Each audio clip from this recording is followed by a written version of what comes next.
This week on The Rock, we get to take a look at the magic behind Elliot Hunter and his amazing career as a magician, the new Dezo store that's just on over in Burlington, the behind the scenes of making a rock segment, and sneak peek at the lacrosse team's 6v6 tournament that had just taken place last week.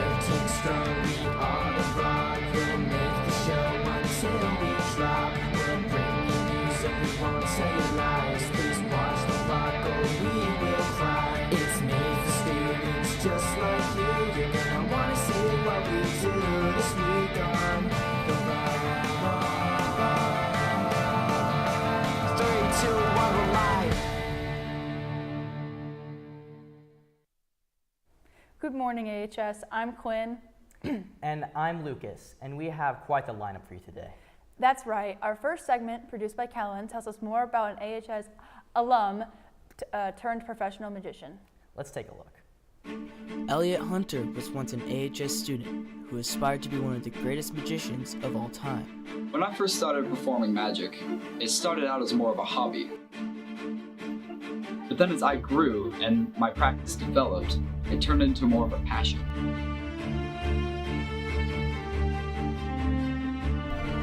My name is Elliot, I'm 16 years old, and I'm a magician. But that was 9 years ago. Where is Elliot now? And have his dreams for magic and fame vanished?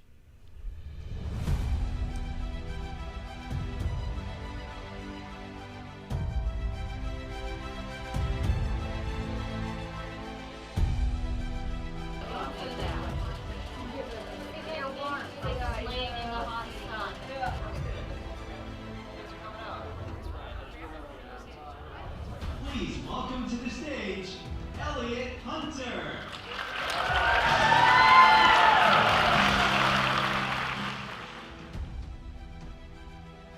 Yeah, I was 7 years old when I saw my first magician perform at the library in Anacortes, and I had never seen anything like it before. I was a little kid. He was actually a magician from Bellingham, Washington. His name was Sterling, and he performed a magic show at the library. He was about 14 years old. And immediately after that, I ran right to the magic book section and checked out as many books as they would let me. It was before YouTube was a thing.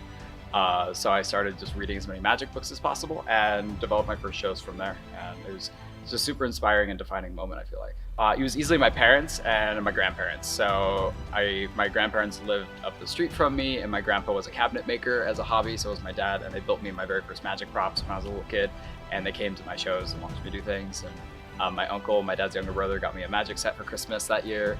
So it was easily my parents. They would support me performing my shows around town and come to the talent shows when I performed for my elementary schools and whatnot. So my family played a huge role easily. I love traveling. I love being able to see so many different places and so many different people from all over the world. This past year, I was able to travel to 11 countries and walk down a hallway and hear 4 different languages. So I think being able to interact with so many different cultures and so many different people and to get these opportunities to interact with so many different people from all over the world, I think is one of the most rewarding aspects. I graduated Anacortes in 2016. I graduated college in 2021. I went to Cal Poly for engineering. I have a manufacturing engineering degree, but I performed magic all through college. And Arnold Schwarzenegger shared a really good quote. He said, "Never have a plan B, because then you won't put all your effort into plan A."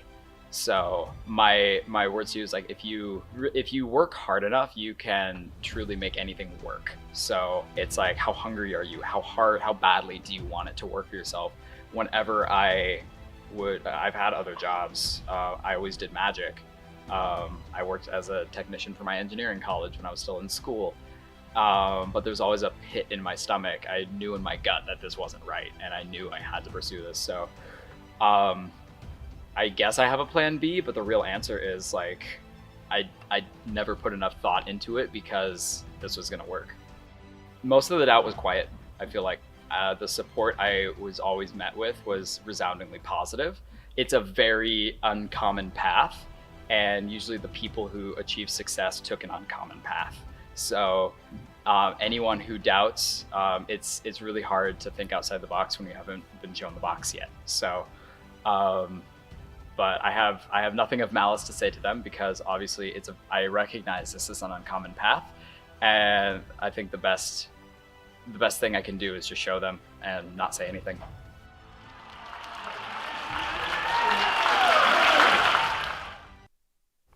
Wow, what an inspiring story.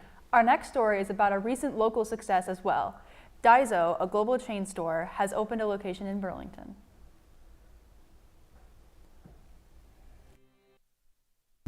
News has reached the Rock Studios that there are many of you. Daiso is a new store in Burlington that launched on November 25th, 2023. Daiso is a global resale chain founded in Japan, known for its unique and affordable products across various categories such as household goods, stationery, beauty, etc. In yen to USD conversion, one USD dollar is equal to approximately 147.14 yen. Daiso has conversion sheets all over the store, so if you need any help, find the conversion sheet shown here. Daiso has been doing super well at this location, especially the stuffed animals, as you can see behind me, go really fast. We're having almost trouble keeping the shelves stocked quickly enough for customers, and it's just been fantastic. On our opening day, we had a line all the way wrapped around to Home Depot across the street. It was fantastic. We had a really great Christmas. We had a lot of customers coming in for Christmas to do all their Christmas shoppings, all of their stocking shopping. And then New Year's was also fantastic. Future plans for the business, at least Daiso Corporate, they are going to expand and open up even more stores here in Washington State. They're probably going to open at least 16 more stores in Washington State by the end of the year, which is fantastic. Goals for this store in particular are to keep the shelves stocked as much as possible. We've been getting a lot of requests for special Japanese foods and items, so we've been taking all of those requests and sending them to Daiso Corporate. We try to be as inclusive and welcoming of a place as possible, so we're going to try to keep the store as tidy and as neat as possible. We like to keep it really clean so that customers, when they come in, they feel like they can shop freely and get to see all of the items, because we have so many different items, so many little things that we need to display properly. We intend to keep this rolling throughout this entire new 2024 year. Daiso is open every day from 9 a.m. to 9 p.m. except on Sundays. Sundays are open from 10 a.m. to 8 p.m. If any of these adorable and affordable products interest you, head on down to Daiso in Burlington. It is located at 2050 Marketplace Drive, Burlington, WA 98233. You made that segment, right, Quinn? What does it take to make a segment like that? Oh, you know, the usual? That being? Oh, you know. Well, for those who don't know, here's a look on the behind the scenes of The Rock, produced by Brian, Morgan, and I. News has reached the Rock Studios that there are many of you out there that believe you can make a rock.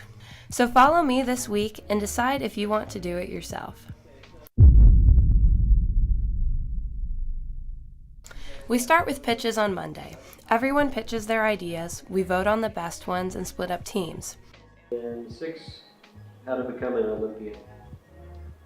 I pitched How to Become an Olympian, which got picked. I'll begin refining the vision and check out gear. Why are there no batteries? Reaching out to people to interview can be difficult if you don't know them personally, but I'm pretty lucky this week. So I'll talk to my coach, Courtney Stringer, and 2 of my teammates. Sometimes we have to interview students during class, but we try to respect that they are always students first. Now it's time to interview our guests. Prepping them is essential because bad interviews are just bad. It can be due to things like bad background, too wide, too close, cutting off the top of their head, only their head, not their head, and the classic caught in the light of stardom. We go over the questions, then we do a take or 2 and send them back to class. Okay, what's your favorite thing about playing lacrosse? I love that you always have to know what you're doing, and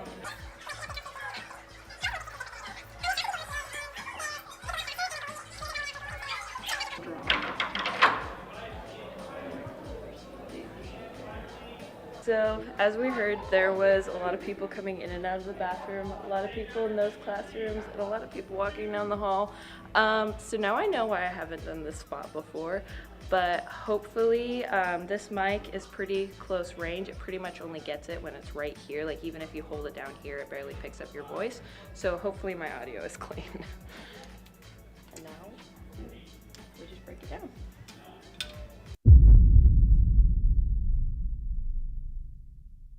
Next, I record my voiceover. It's important to have something to build my segment on. However, timing can lead to a scratchy post-tournament stress voice that sounds nothing like me, but will have to do. I also need to check out a MacBook so I can edit at home over the weekend. This can be hard because there's only a few. It always works out though because we work together. I need this for my Please, sake. please, No, Kellen, I need it. I need it. You don't understand. No, I need it. the I MacBook. need it. No, I do most of my editing over the weekend, and the goal is to have a rough cut in by Monday.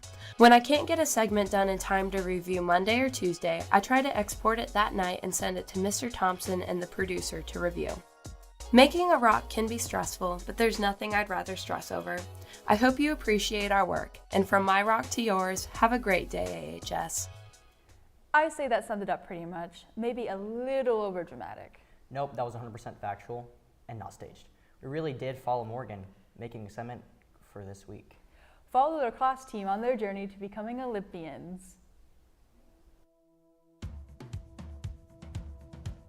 Olympic Sixes was created in 2018 to expand lacrosse globally. It worked because Olympic Sixes is going to be featured in the LA Olympics, but it's a super fast-paced game. There's no specialized positions. It's essentially runners and goalie. Olympic Sixes is a lot more like basketball, so instead of 12 on 12, it's 6 on 6, and everyone runs the full court or the full field. There's no positions, so anyone can score, everyone plays defense. It's a lot faster, and a goalie clears it right away after a goal instead of setting back up on a draw.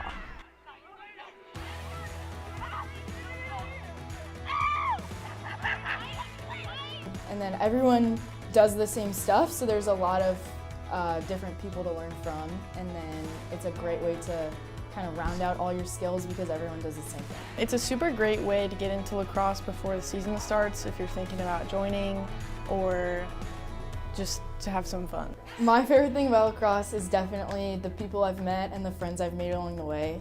My best friends in the whole world are from playing lacrosse. I love that you always have to know what you're doing, and it's like you have to constantly be thinking about the game. We've capped registration at 24, 12 per team. So obviously, because it's super fast paced, you need lots of subs. You get tired pretty easily. It's great conditioning, great way to stay in shape. It's the most fast paced, physical sport I've ever played, and it has the most different things to do out of all the sports I've played. So it's been the most fun because of that. I'm really excited about it. I think it's going to be a great way to introduce the fun aspects of lacrosse. I think our players really love to score, to run, to connect with one another on the field, and Olympic Sixes is super fast-paced and just a really fun way to stay in shape and play lacrosse. Join Sixes, it's really fun, and it's low pressure. Making a rock is a lot of work, but as we can see, we always get it done. If you have any questions, comments, or concerns, please reach out to therock@asd103.org and make sure to follow our Instagram at AHSTheRock. Along with the new Broadcast Club Instagram, AHS_Broadcast Club. And with that, I'm Lucas. And I'm Quinn. And And from our rock to yours, have a great day, AHS.